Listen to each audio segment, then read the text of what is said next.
राहताय तुम्ही? आम्ही सोलापूरमध्ये राहतो. बरं. माझं गाव खुद्द सोलापूरच आहे. हं. आणि मला इथं छातीमध्ये अशी मोठी पेरूसारखी गाठ होती.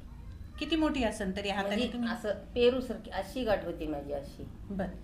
मग तेवढी गाठ म्हणजे वाढत वाढत वाढत वाढत वाढत वाढली ती.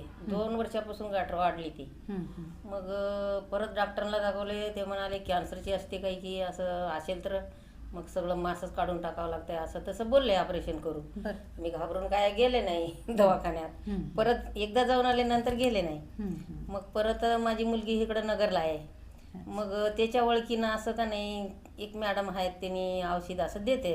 बरं. मग त्यांच्याकडून मी 1,500ला बाटल घेतले. 4 बाटल मी औषध पेले हे. हं, मग पेल्यानंतर ती गाठ बिगरली माझी. हं. आता थोडीशी बारका लिंबू जे असतोय ना तशी गाठ राहिली माझी. म्हणजे लिंबूसारखी? हा लिंबूसारखी म्हणजे एवढीशी गाठ राहिली माझी. आता एवढी गाठ होती माझी अशी हं.